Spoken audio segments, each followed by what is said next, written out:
আমরা স্কুলে আসলাম, সকালবেলা স্কুলে আসার পরে এখন চিন্তা করলাম যে কি ব্যাপার, মানে বাড়ি থেকে মানে শুনলাম বলে ওই সাদ্দাম নাকি নাই। হ্যাঁ, ফোন দিয়ে শুনলে বলে সাদ্দাম খোঁজাখুঁজি করতেছে। তারপরে এখন কি ব্যাপার, বড়দা করে গেল সে। তারপরে ফিরে আবার চিন্তা করলাম যে আমি বড়দার কাছে আছি, কিন্তু কোনো মানে নাই, এটা তো কোনো খবরই নাই যে ও কোথায় গেছে না গেছে। হ্যাঁ, কোনো কিছু নেই।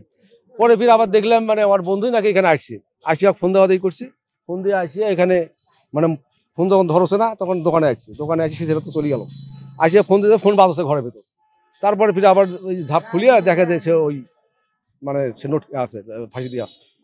আমি স্কুলে গেছিলাম, স্কুলে ওখানে আমাকে একজন সংবাদ দিল যে তোমার পাশের দোকানের ছেলেটা গা দড়ি দিয়ে মারা গেছে। আমি ওখান থেকে আবার চলে আসলাম, আসি দেখি তো সবকিছু ওখানে দেখলাম যে সবকিছু দেওয়া আছে, ও নিজে আত্মহত্যা করছে, ও নিজে একটা আত্মহত্যা করছে। আর মানুষ হিসেবে খুবই ভালো ছিল, সে সে কারোর সাথে দ্বন্দ্ব নাই, কোনো কিছু নাই, ও মোটামুটি ভালো, খুব ভালো ছিল।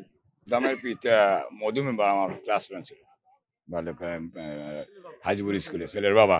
হ্যাঁ, আমি জানা মতে ওর দোকানে ওই টাকা ভরাই মোবাইলে, ছেলে খুব ভালো, খুব সুন্দর ব্যবহার, চতুর্থ সাইডে ভালো, অনেক ব্যবহার। মানে হাজিপুর বলতে, হাজিপুরের ছেলে বলতে বলা যাবে না হাজির ছেলে, ও একটা ভিন্ন জগতের মনে হয় ছেলে, এরকম খুব ভালো ছেলে। বান্ডেল থাকলে প্রতি সেনমানিতে টাকা বাঁচবে। বিকাশ সেনমানি বান্ডেল কিনে জিতুন প্রতি লেনদেনে। ও রাত 12টায় নাকি দোকান থেকে বাসায় গেছিল, ওর বইয়ের কাছ থেকে আমরা শুনলাম সাদ্দামে ও বাসায় গেছিল। বাসায় গিয়ে ফ্রেশ হয়ে ভাত খেয়ে বলছে যে আমি একটু আসি বাজার থেকে। বাজারও বলেনি যে আমি একটু আসতেছি, যাবো আর আসবো, দরজা যেন খোলাই রাখবো বলে চলে আসি। চলে আসার পর দোকানে এখন আর তো বাসায় যাই নাই।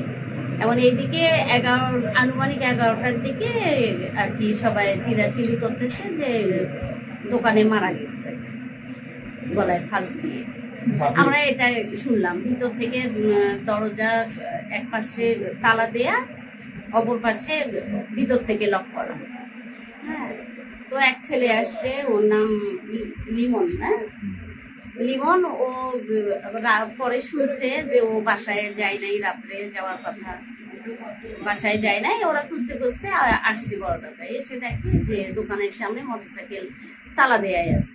ও আবার উঁকি মেরে দেখতেছে যে ভিতর থেকে দরজা লাগা, ভিতরে আছে মনে হয়, অথবা ঘুমাইছে, উঠে নাই এখনো। ও ফাঁস দিয়ে দেখে যে গলায় ফাঁস লটকাইছে। ধন্যবাদ আপনাদের। রবিউল ইসলাম সাদ্দাম নামে একজন বিকাশের দোকানদার, সে তার নিজ দোকানে আত্মহত্যা করেছে। সে ব্যবসা করতে গিয়ে কিছু ঋণগ্রস্ত হয়ে পড়ে, মনের দুঃখে সে আত্মহত্যা করছে মর্মে এখন পর্যন্ত তথ্য পাওয়া যায়।